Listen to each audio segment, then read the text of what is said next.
WorldDenver talks today with Joseph Quinlan, a leading expert on global capital flows and the transatlantic economy. Joseph Quinlan is Managing Director and the Chief Market Strategist of Bank of America Global Wealth and Investment Management. He is a fellow at the Center for Transatlantic Relations at Johns Hopkins University and at the German Marshall Fund in Brussels. He regularly briefs congressional leaders on global economic affairs and has testified before the European Parliament. He is the author or contributor to 8 books and 125 articles in well-known publications. Welcome to WorldDenver Talks, Joe. It's my pleasure to be here. Thank you. Let's start with the basics. What is the Transatlantic Trade and Investment Partnership, or as it's being called in Washington, the land of acronyms, TTIP? TTIP, yes. Well, TTIP burst onto the scene last year when President Obama said in his State of the Union address that he wanted to do a big trade agreement with not only the Europeans but also the Asian countries. So TTIP is just taking a big relationship with Europe and making it even better. So, and TTIP is different in the sense that this is a trade agreement that we want to, it hopes to not only lower tariffs, because tariffs are already low enough, but get into the non-tariffs. So it's very specific, it's very micro, it's industry specific.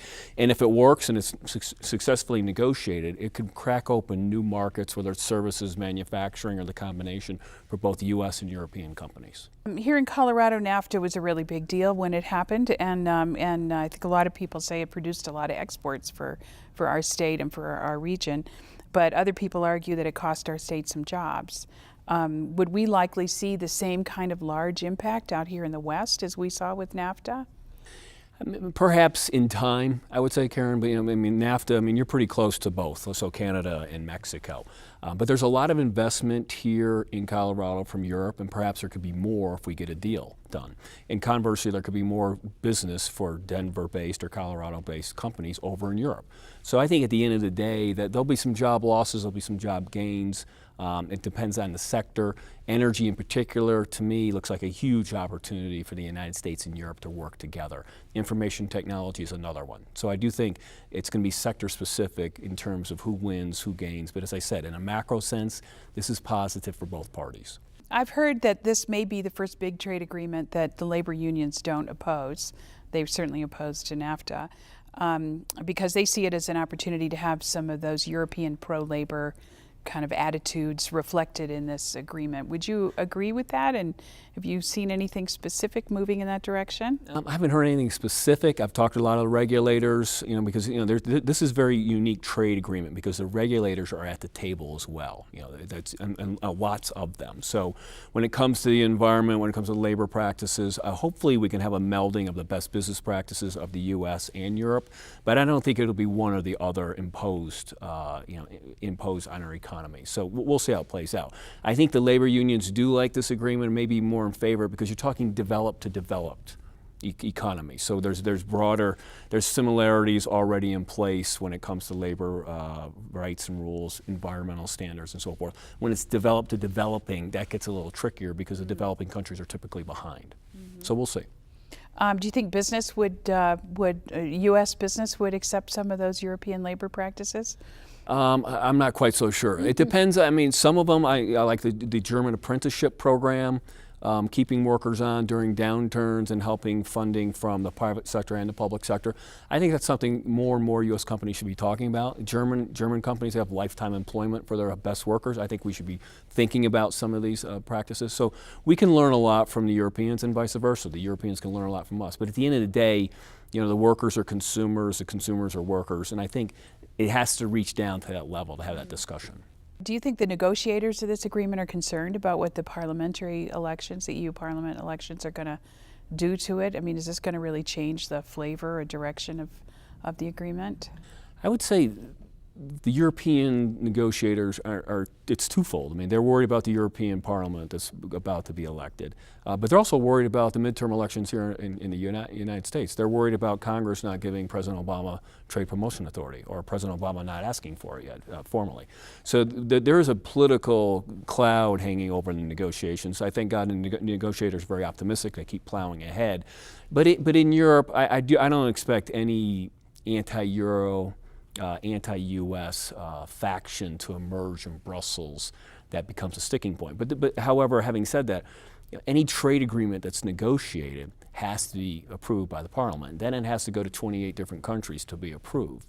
This is going to take time. There's going to be a lot of noise in and around it. And look at France when GE just trying to buy Alstom. Now that's a big deal. And but this is that if we're going to be halted doing that, or there's political pushback, then I wonder about whether we'll ever get an agreement, or what type of agreement we're going to get.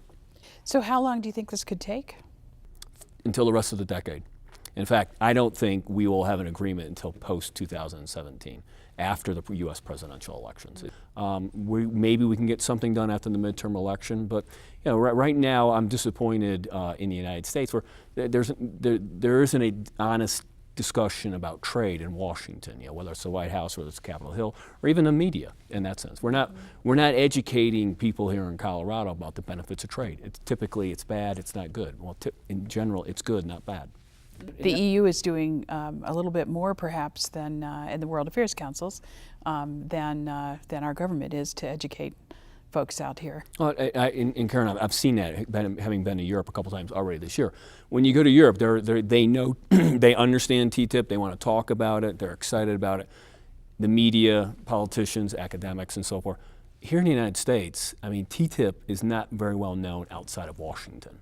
It's not popular on Wall Street, it's not popular in the media. There's been some focus on the Trans-Pacific Agreement, because that was supposed to be done by last year. But here, we're not even debating the issue, let alone discussing it and educating people. How will the TTIP, the trade agreement, impact small and medium-sized businesses here in our state? Well, if the trade agreement is completed and it's comprehensive, I think it could lead to new markets, new avenues by which small and medium-sized companies could first export and or invest locally in Europe for future growth. So to me, the large companies, the big multinationals, U.S. companies, they want TTIP, but they can live without it because they're already there. They've made the investment. Ford Motors has been in Europe for over 100 years. But if you're just starting out and you're looking to go overseas, if you lower non-tariff barriers, if you lower tariff barriers, if you harmonize and bring together the regulations, it's going to make it a lot easier for small, medium-sized companies here in Colorado to enter these big markets. The Europeans in the United States, we want the same thing.